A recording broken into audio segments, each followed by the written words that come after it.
बिस्मिल्लाहिर्रहमानिर्रहीम। अस्सलामु अलैकुम वरहमतुल्लाहि वबरकातुहू। माहिरा स्टूडियो यूट्यूब चैनल की तरफ से एक नई वीडियो के साथ हाजिर हूँ। अल्लाह का हिजाब नूर है।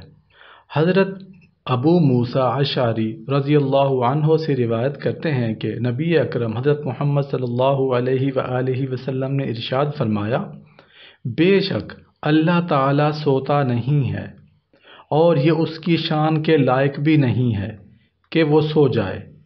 वो पलड़े को ऊपर नीचे करता रहता है।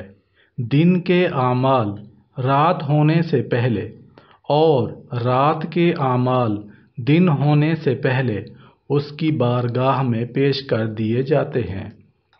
उसका हिजाब नूर है।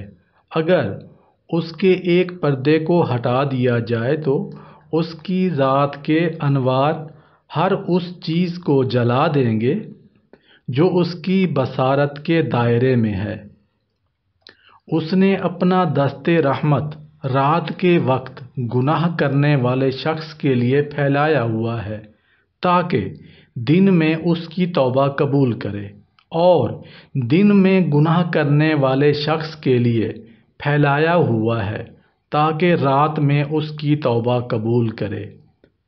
ऐसा उस वक्त तक होता रहेगा जब तक सूरज मगरिब से तलू नहीं हो जाता। मेरे दोस्तों, भाइयों, बुजुर्गों, अल्लाह पाक नेक अमाल करने की तौफीक अता फरमाए। आमीन या रब्बल आलमीन। अस्सलामु अलैकुम वरहमतुल्लाहि वबरकातुहू।